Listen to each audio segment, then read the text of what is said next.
des personnes intelligentes. It's all about searching for opportunities.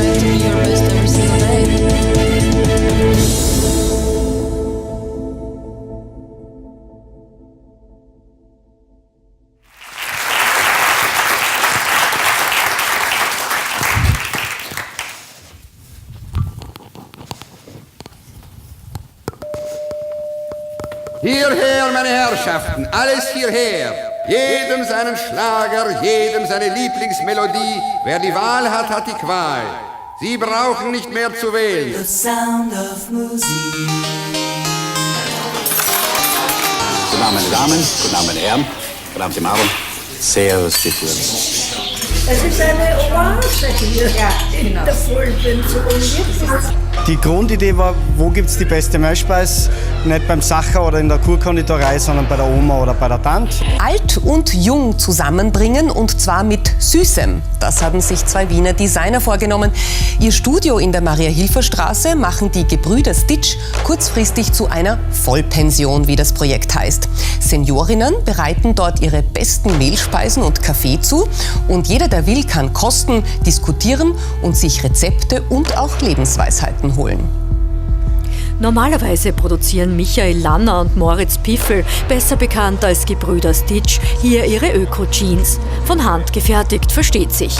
Jetzt wird auch Kaffee und Kuchen serviert. Die Mehlspeisen sind selbst gebacken von weltoffenen Seniorinnen, die ihre Talente generationenübergreifend einsetzen.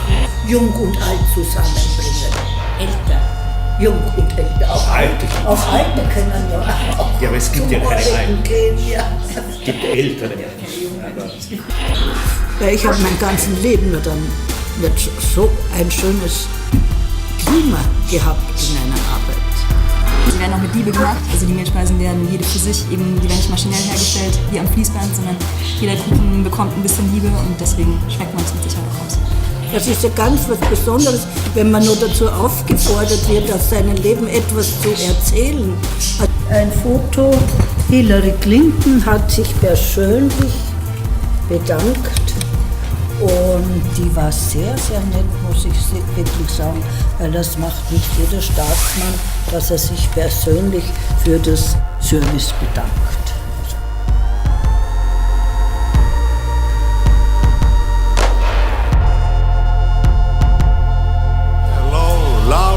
Vienna, I love you so much. Was an Werner alles inspiriert geht. Einfach voll herrlich, fast wie bei der Oma. Beim Essen, wie schon das Sprichwort sagt, kommen Jung und Alt kommt da zusammen.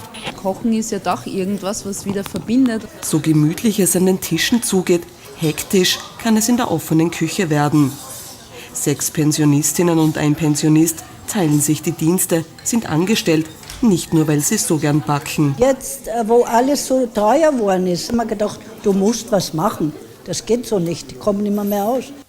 Manches Mal denke ich mir, war das jetzt der Traum oder was ist das? Oder gibt es das wirklich, dass du diese Arbeitsstelle hast, diese schöne?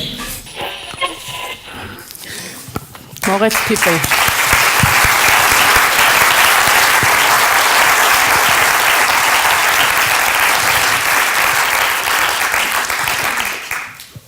Guten Abend, bonsoir, c'est ma famille, this is my family. Maybe they would be a little proud seeing me standing here tonight, even if they knew that my knees are shivering a bit, so I'm not used to speak in English, so I apologize in advance if I might be too short, too long, or there will be some typos for sure. I worked on the presentation just half an hour ago, but nevertheless I will get started. Heather, thanks for inviting me, and please just wave if my language is too bad. She asked me to take care of it, and if I take too much time. Well, yeah, this is my family. My parents, my brother and my sister. Probably this picture was taken in 1983 or 4, something like that. And well, this is just a part of my family. This looks like a birthday celebration, but It was just a regular Sunday afternoon in my father's family house. So there were 3 floors and 4 generations living under one roof, and we shared the stories, the thoughts, the meals, the bathroom and everything. So huge family. And this still is not everything. Here, this woman might look familiar to you. She's the cover girl of the brochure you're holding in your hands.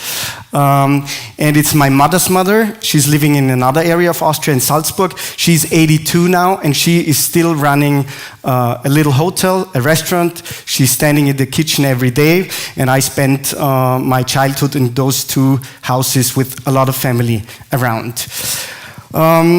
In 1998, I left my family for going to the city, as so many people do, for getting education or getting a job. And leaving my family meant that I was leaving my granny. I was somehow losing contact to elderly people, and I was losing my grannies, and she really does the best cake in the world. My granny's very delicious cake. Good things need time sometimes. In this case, probably 18 years later, I was with my business partner Mike, you're going to see him later, in a coffee shop in Vienna. And Vienna is well known for good cakes, but they had a very lousy one there. So basically, the flour was coming out of our ears, and we were talking about cake and said, okay, well, where to get the best cake? Not in Sacher, Hotel Sacher or Hotel Imperial.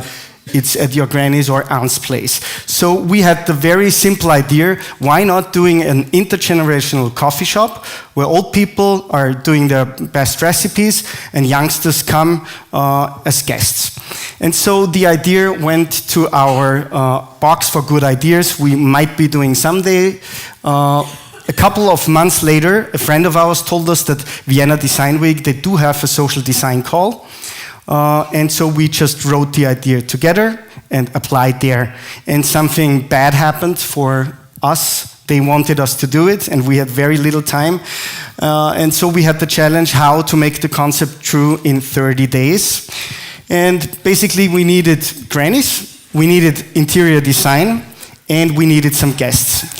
The interior design came from the flea market. We borrowed some furniture, and we got some things from the dump. Is this the right word? So some things people won't use anymore.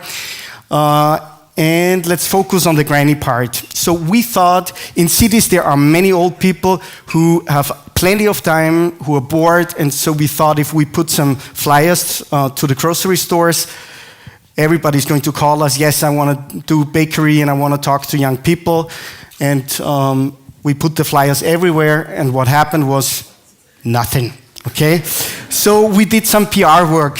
So this is Kronenzeitung, it's real, I'm not allowed to use the word, but everybody's reading it. And we thought then people will call us, nobody called. And then we placed a job ad to Austria's most relevant daily newspaper, to the job section. And we said, okay, we are looking for grannies for doing cake. And suddenly, many, many people started calling. So we asked ourselves, for me, it was always this, my grandfather always gave me $10 when my hair was getting too long for the hairdresser. My grandmother gave me money when I got good marks at school, which happened only sometimes, but for me the prejudice was that old people, they do have money, okay? So maybe I started doubting that. If they are calling for jobs, maybe that's not true, and it isn't true.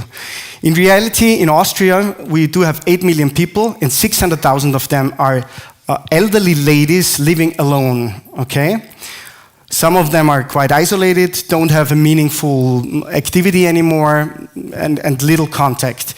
And what is even more interesting, 25% of these elderly ladies live below the poverty level, and another 25% live just up to 58 euros above. So let's say half of them are low on cash. And this was pretty new to me.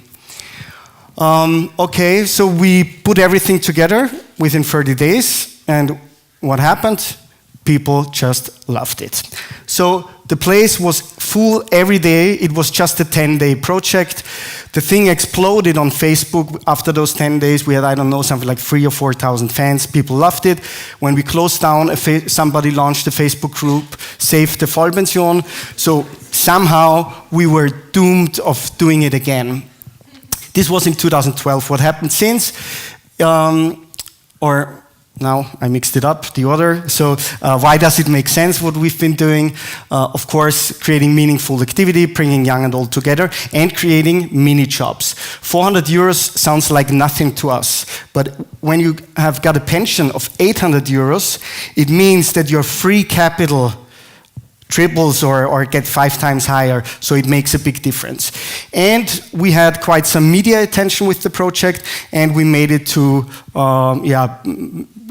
question some prejudice and put a different spotlight on elderly people.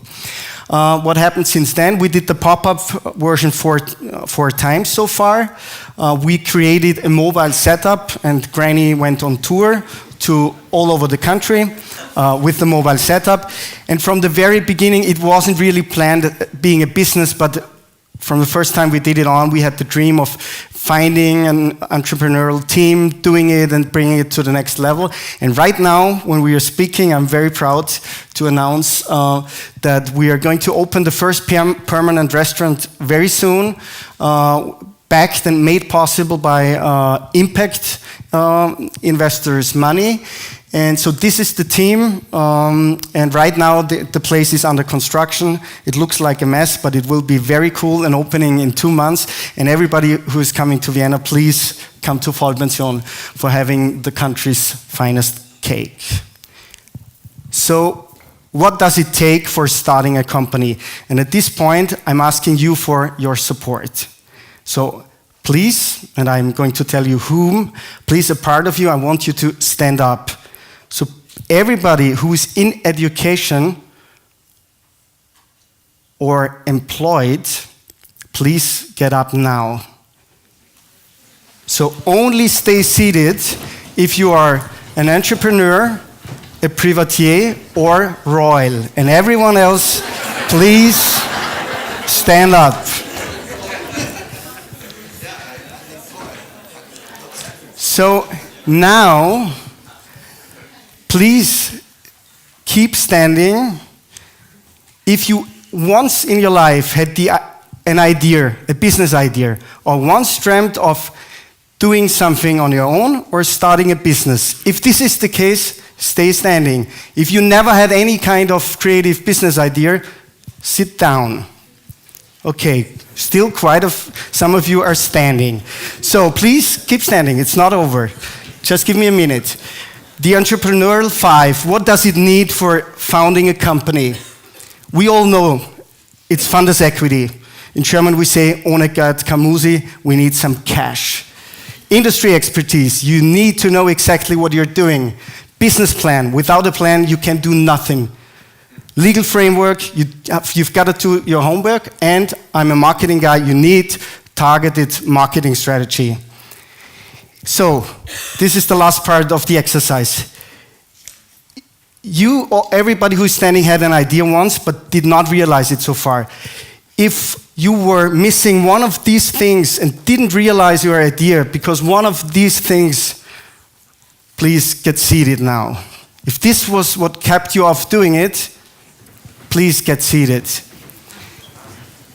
And I don't like to disappoint you, but everybody who just took a seat, I think from my private standpoint, you made a mistake. Because what my personal opinion is that all this, what we are learning, is just bullshit bingo, okay? So now you're released, everybody can take a seat. Okay?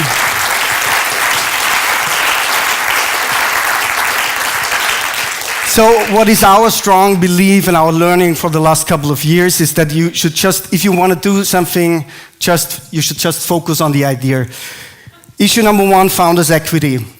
We started the Vollpension project you've just seen with a couple of thousand euros, maybe 2,000 euros or 1,500 or less.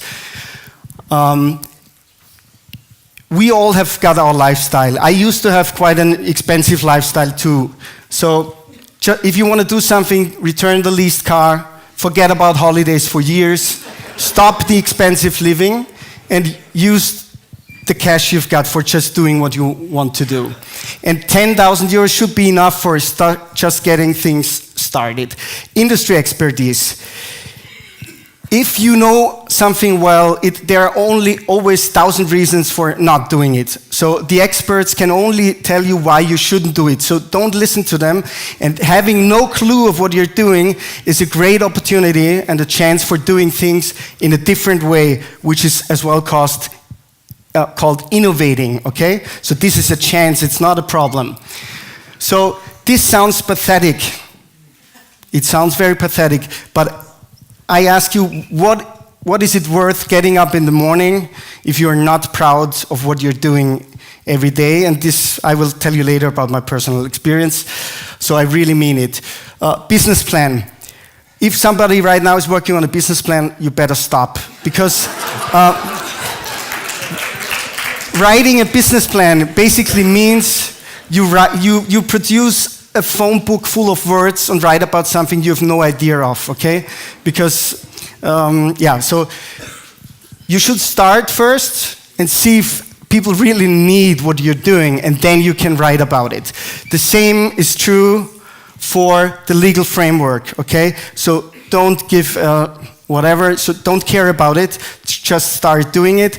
An example, Vollpension, when it started for the first couple of times, there was no legal permit for running a restaurant, not at all. No legal permit for running a restaurant at this building, probably not even a proper bookkeeping, okay? So we could have spent it half a year for collecting all the permits and or resignating in this process. So we just did it, and now we've got the permit. So if it works, if people like what you're doing, you can care about the rest later.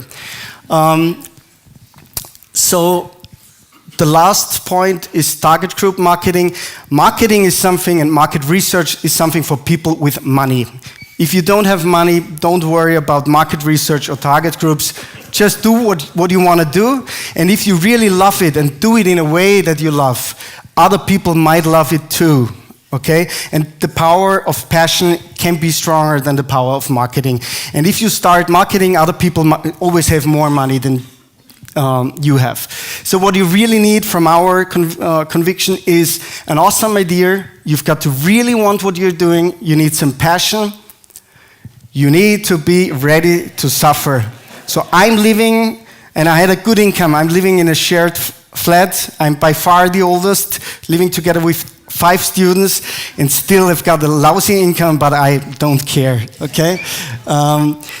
You need some guts, and of course you need a dream. Next, I want to talk about our personal start. So, once upon a time, this was me on the left side, and my partner Mike on the right side. We've been so-called marketing geeks or experts, so we knew very well how to sell fridges to Inuit or sell handy contracts or designing campaigns, but we were really disconnected with what we are doing. So we met for a coffee, and this was the beginning of the partnership, and even before Vollpension, and we were talking about jeans. Denim. We knew nothing about that at this point in time, about eco-friendly denim. And we said, well, let's just do it. We borrowed 10,000 euros from our family because we had a good income, but we've been even better at spending the money, so we were very little at cash. We get rid of our jobs, cars, flats, moved to friend's couch. And the plan was learning in 6 months how to make jeans. So we learned how to make buttons, how to sew, how to do the stone washings and use defects. And we visited factories in China, in Hungary, in Italy. And now, during this traveling, something important happened.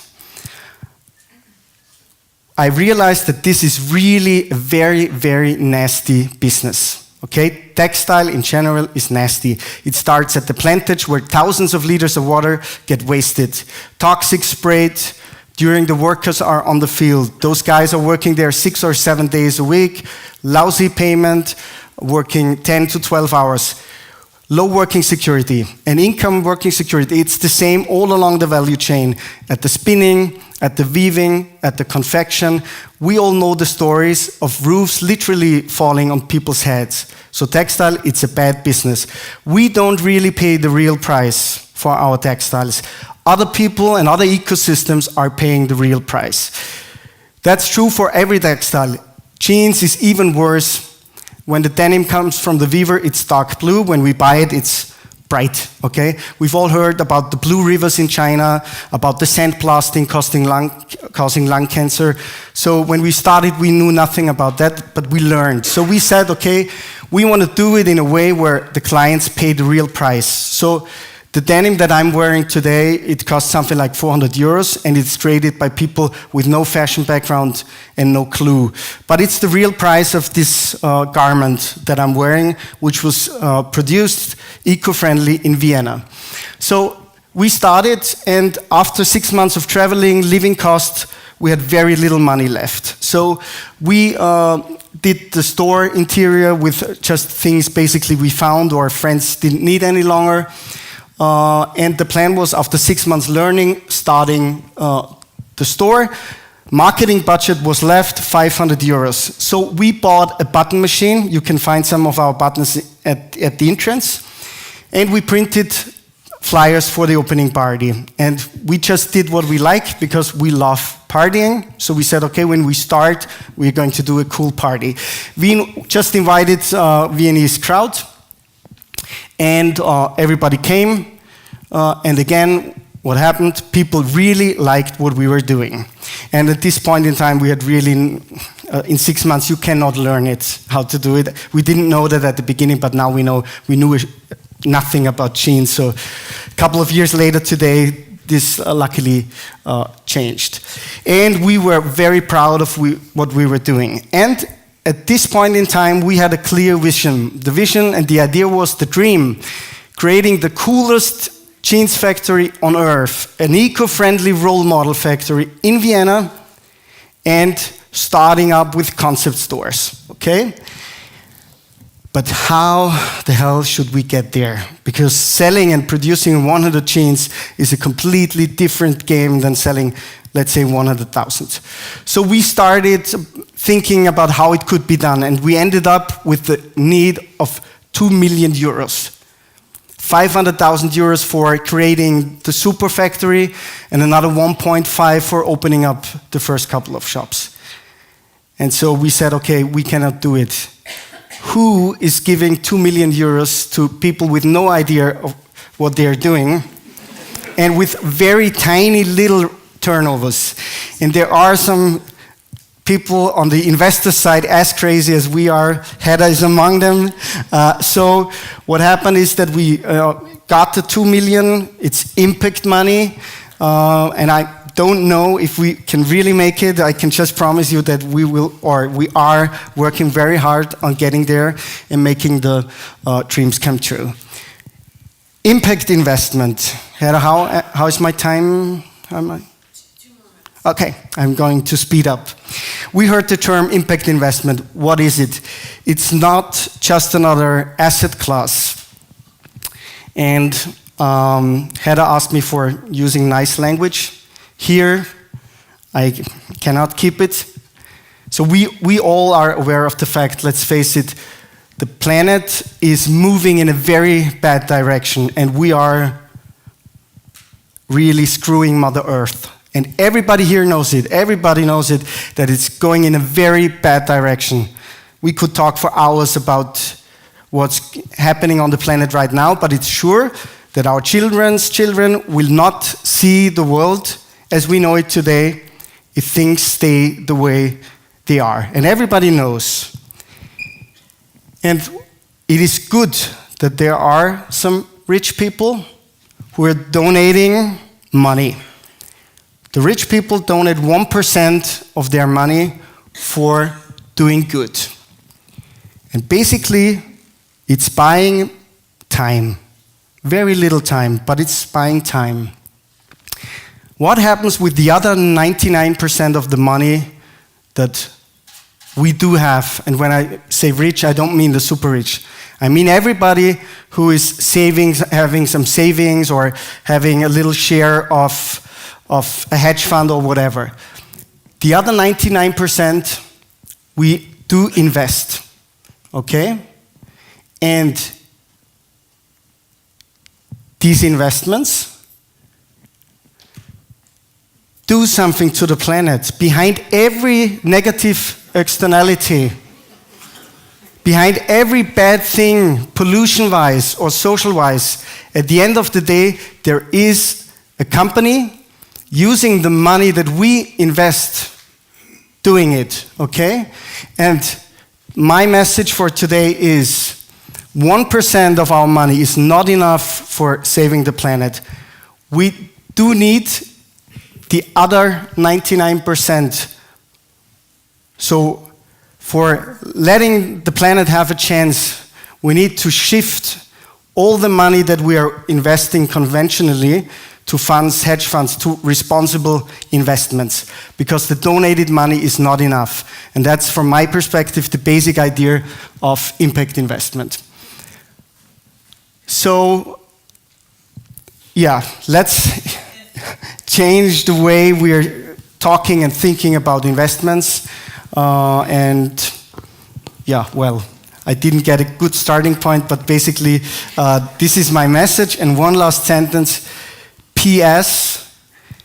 In times of crisis, it's already proven that impact portfolios do a lot better than the traditional portfolios, and the next crisis might just be around the corner. So thanks a lot for listening, and see you later. Thank you.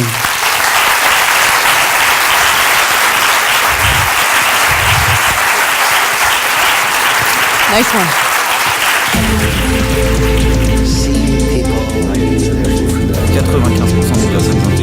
It's all about searching for opportunities.